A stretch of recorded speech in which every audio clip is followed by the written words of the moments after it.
manière générale.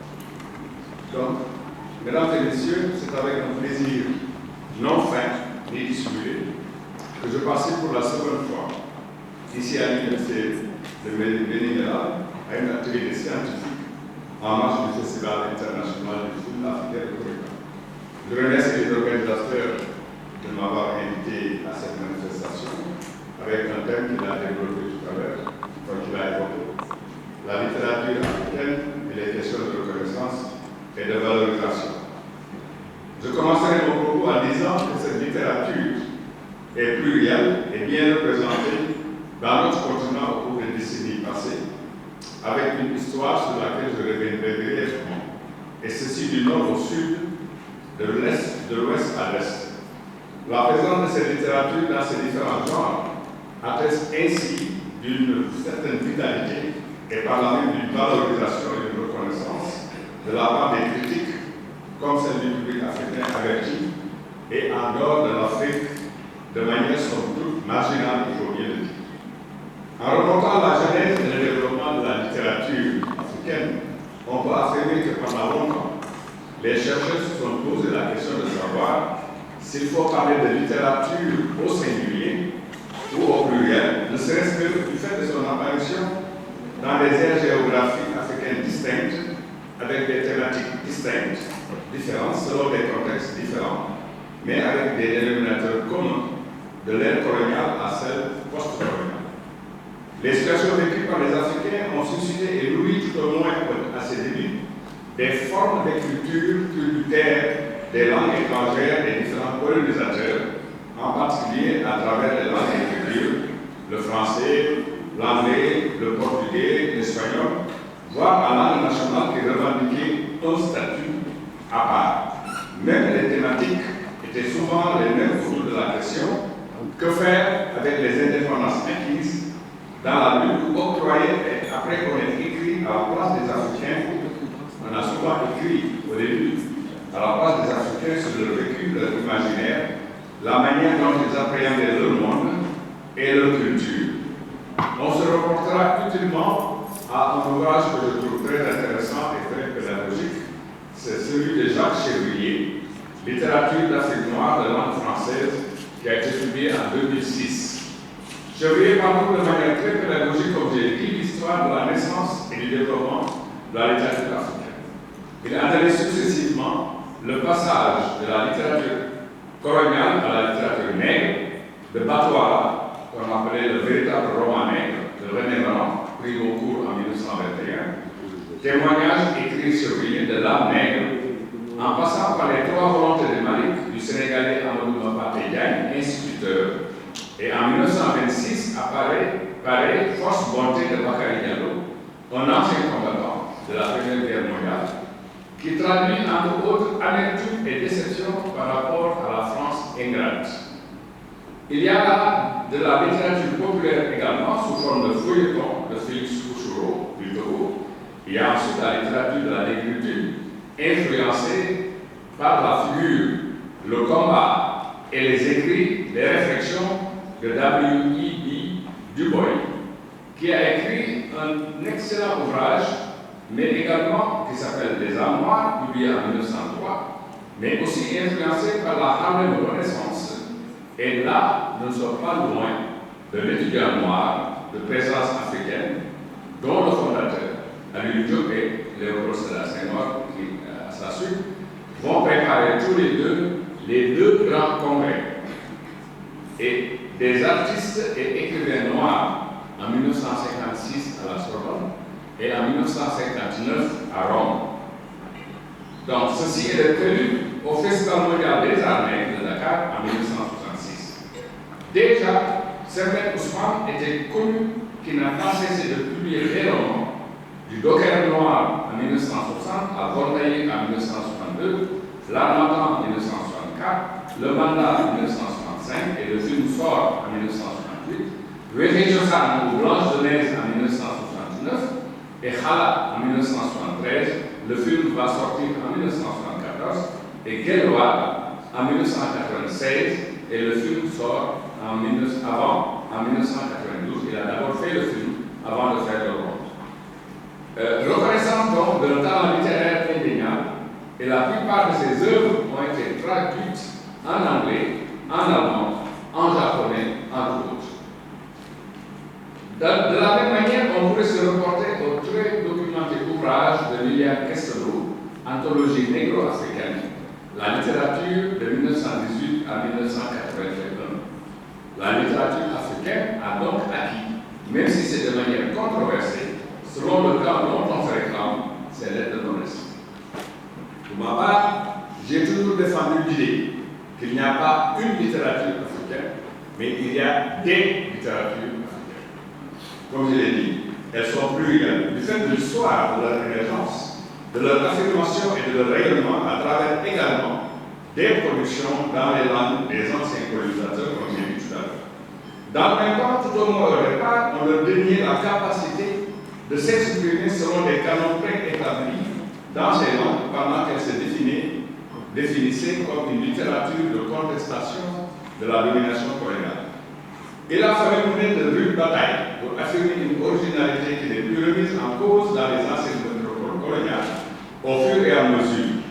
N'a-t-on pas essayé de reprocher à Samuel Ousmane, quand elle a écrit les bouts de loi de Dieu, de se faire une sorte de plagiat, de Germinal,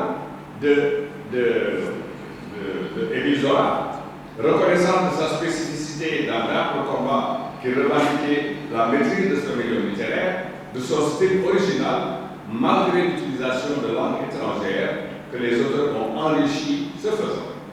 Ceci leur a valu, en désespoir de cause, de servir malgré eux, il faut bien le dire, disons de prétexte pour leur Afrique ou bien pour la francophonie.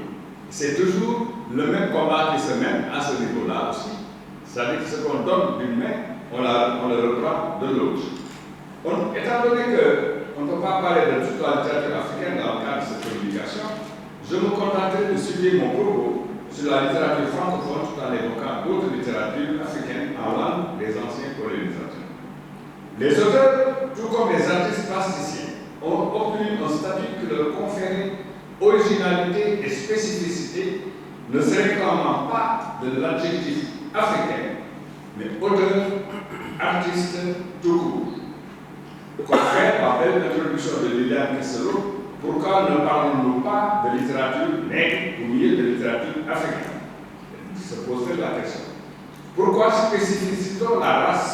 A-t-on jamais parlé de littérature blanche ou jaune? Non. Mais il faut éviter l'équivoque qu'entraînerait le seul adjectif africain, car on engloberait alors abusivement la littérature des Africains du Nord qui culturellement appartiennent au monde arabe, ce qui leur confère une place dans l'universalité de la production artistique. Fin de citation. Dans ce parcours parfois difficile, les écrivains ont rompu avec des codes de reconnaissance venus de l'extérieur de leur origine grâce à la critique dépourvue de hier.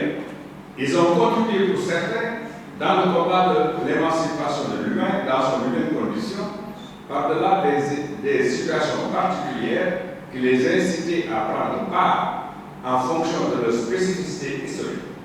Ils ont participé par l'éducation reçue, par la connaissance acquise, l'incitation à la lecture et la réception adéquate de production, à la recherche de voies alternatives au système de domination sous toutes ses formes.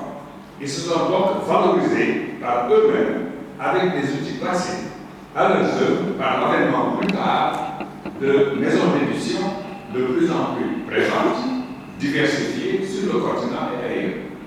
Il y a là sans doute une volonté d'émancipation ou de collaboration avec des maisons d'édition des anciennes métropoles coloniales qui ont vu et reconnu la plus-value qu'ils pouvaient tirer de publier des auteurs africains. On pourra l'évoquer rapidement avec Gallimard, on pourra l'évoquer avec d'autres maisons d'édition françaises.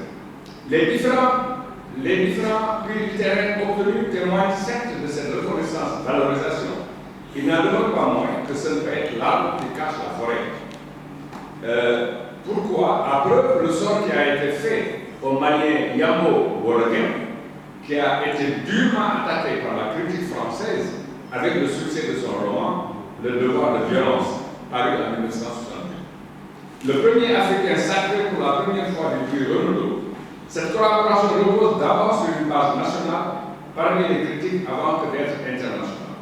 On le voit bien quand il s'agit de récits écrits entièrement à langue nationale, atteignant rarement des lecteurs non initiés à ces langues. L'option prise par les auteurs africains va dans les directions relativement complémentaires, mais sans atteindre, disons, dans l'analyse des situations vécues, sous domination coloniale ou dans la période post-coloniale, ce que certains précurseurs ont développé dans les œuvres littéraires, tous genres confondus. Ces derniers affichaient la couleur de l'engagement politique et idéologique en état anticolonialiste, anti-impérialiste et anti-néocolonialiste. L'octroi du prix Nobel de littérature à Wole Soyinka, par exemple, en 1986, le premier Africain à avoir eu cette distinction n'a en rien changé son orientation. Hommage du vice à la vertu, c'est une question qu'on peut se poser. Est-ce que c'est par reconnaissance en désespoir de cause? Ceci reste ouvert. Ils sont nombreux à avoir emprunté cette voie dans l'écriture en particulier, même si les efforts déployés ne sont pas tellement, sont dits d'intérêt. Évidemment, pour ne pas abuser du temps, on pourrait citer dans la foulée Ngudi Watongo, on pourrait citer Chinois Achebe, pour ne citer que ceux-là qui, plus ou moins, ont essayé aussi d'écrire dans le langue national.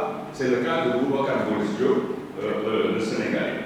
Certains ont eu une renommée internationale, mais la question c'est qui a accès à ces ouvrages écrits dans les langues nationales. Même si les efforts déployés par l'école et l'enseignement à travers les curricula pour faire connaître et aimer la littérature africaine, de servir à leur poste de l'enseignement, Abdoulaye Sadji, en passant par Amadou Abateba, il ne faut pas l'oublier non plus celui-là, dans la reconnaissance et la valorisation du patrimoine culturel africain par la littérature. Donc, on ne peut pas non plus passer sous silence le prix que Mariama Ba a obtenu à la Foire de Francfort en 1980 avec son roman Une si longue lettre, qui a été malheureusement, de mon point de vue, mis au cinéma par Angèle Diaban, avec énormément, mais ça c'est les critiques de cinéma qui parlent, de légèreté à mon avis. Je vais terminer en se disant qu'il y a de nouveaux écrivains africains qui voient le jour avec des thématiques totalement différentes, avec des préoccupations qui collent aux préoccupations du moment. D'ailleurs, on le remarque beaucoup chez les femmes. Il y a beaucoup d'écrivaines femmes, d'écrivains femmes plutôt, qui ont à cœur de porter à l'attention du public les préoccupations qui sont celles des femmes, la question de la gouvernance, la question du statut de la femme, la question de beaucoup d'autres choses. C'est également le moment de voir que beaucoup d'autobiographies paraissent qui racontent des vies. Mais en somme, en tant que critique littéraire, ce dont la raison pour laquelle je me pose la question, c'est qu'au fond, on parle de littérature, mais on ne parle pas des racines du mal. Parce que les racines du mal, ce sont les rapports de production.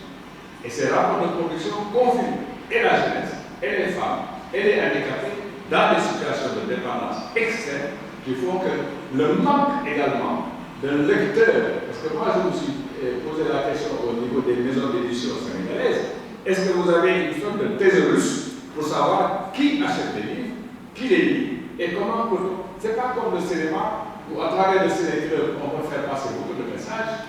J'essaie d'organiser des séances de lecture des écrivains dans nos universités pour faire comprendre à la jeunesse la nécessité de lire, mais c'est évidemment quelque chose qui se passe dans un système qui est préétabli et qui ne donne pas beaucoup de possibilités d'une réflexion critique pour faire avancer les choses. J'aurais pu encore dire beaucoup de choses, mais je ne veux pas abuser du temps et je m'en arrête là. Je vous remercie de votre attention.